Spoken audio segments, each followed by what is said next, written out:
Dada, Sizet, Kayleen, Bigplum, Canapes, Ata. Hello guys, today I'd like to share my story and my input with you guys. I am a Sarsi woman with the genetics of Soto, Pasqua First Nation Treaty 7 territory, and I'm also from Tsuut'ina Nation Treaty 7 territory.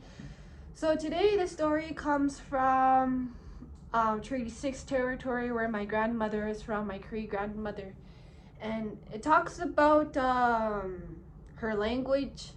It talks about her being Cree, and it was only 2 years ago that I ever knew consciously my grandmother spoke Cree, because that was something she always was hidden. It was hidden. She never shared it with her grandkids or with her kids, and especially at a time growing up where her mother was sick in the hospital, and this is where outside of residential schools, abuse has been placed upon indigenous communities through the hospital. So it was in the hospital for quite a few months. It was quite months where my chapan got sick, my great grandmother, and that is where they stayed. My grandmother and her siblings stayed, and this is where they witnessed racism and abuse. My grandmother does not open up about her stay with that hospital, and understand there were little girls, there were children, and I think ever since that day, not that day, but her situations even in the hospital, um, made her quiet her tongue, made her silence who she was and be silent, you know? And I think that just reflects onto that language she carries, that Cree language that was never shared to us and to her children and to her grandchildren. And I'm a third generation person to speak English. So with my English, it's also broken. It's not the best English because genetically my tongue, my native tongue is not of English. It never spoke with English. It never got along with English. So it was new. It was new for my mother, and it was new for my grandfather, and it was new to their children, myself, the children. And I think that's why my broken English comes out so broken, because it's not my native tongue. It's not who I am.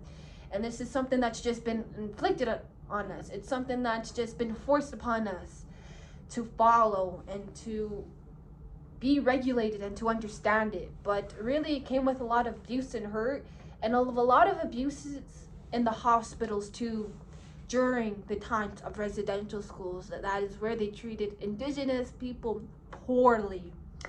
So that is my story, and that is my intake with you guys. Done? Done. Okay. Dadana Sela, Tiona Ata, Sunajuna Bigplum. Basically what I said is that my name is Tiona Bigplum. My last name comes from Tsuut'ina Nation, right beside us. I also from Kainai Nation, right beside Lethbridge and Cardston. Today I will be presenting a poem that I had wrote half of it, and another student had wrote the other half. Her name is Amanda Healy. She doesn't go to this school, so but I'll read you the poem and then I'll explain what the poem means. I remember the flowers that never bloomed, their buds surrounded by despair. They were told that their petals wouldn't be worthy enough for a sun and forever be hidden away. Hearing them weep and beg, crying to go home. But with no water, no light, these flowers were rotting away. I wish one day that they'd find peace again and make it back to their bouquet. I wish one day I could see their blossoming petals into the sunshine. But not long after their arrival, I saw them collect their broken stems, deteriorating leaves, when they came to bury them away, and their petals never bloomed. No one ever got to see the beauty they had within them. The shadows that creeped up on them won't show sorrow or regret. But I remember the flowers that never bloomed. The seeds that left flying so high, they soon came down and landed in a field of grass. Water and light came slowly, and they begun to take root and grow. It wasn't like a flower was before. The seeds were a bit different from the time before. The petals were different color. The flower was a different height, but I remain knowing who it was supposed to be. As time passes, we start to bloom. Our petals are blossoming with the warmth of the sunshine. The stems are getting stronger. We have rain. We have light. We are worthy of the warm sun shining on us. We have garmented to a beautiful bouquet from the lovely field where we lay, with the seeds that got away. This poem was wrote for Truth and Reconciliation. In this poem, it's about where kids were taken to residential schools and were basically locked away. The second one, it's like kids, when they got there, they didn't know what that was. They thought it was gonna be great. They thought it was gonna be wonderful, but it wasn't.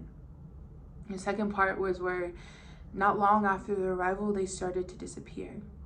They were collecting their broken stems and deteriorating leaves, basically meaning that they were collecting the children who had passed away, unfortunately, in the residential school. They collected them and they buried them away. They buried our ancestors away. To this day, we still don't know where half of them are.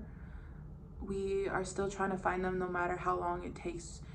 Generations will keep still looking for them. Like Kayleen said, we are third generation. For kids that are my age and your age, we are third generation for residential school survivor. It takes 7 generations to heal, basically. But in this, we are still trying to find them. As much as people are not helping, but us Indigenous people, we're independent, we're strong, because this is what we survived. Our ancestors survived greatly into these residential schools. We are strong, we all know that. And then for the last part, our third part, is where our ancestors began to grow and put themselves in a peaceful environment because they knew that they couldn't handle that anymore. With the petals that were different, and where the petals were different color and the different height, it's basically saying that we are different. We're not the same as Indigenous kids we were before. We don't speak our native tongue as much as we want to, as much as we used to. We speak English.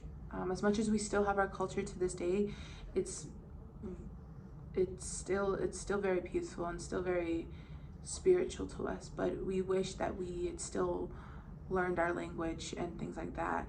And at the end of the story, it's just how they are now living among this world, that we are not forgotten. We're not going to be ever forgotten. We have strong voices here, and we are never going to be forgotten. We are going to stay strong until the ending. But I just wanted to say thank you guys for listening to my poem and listening to Kayleen speak.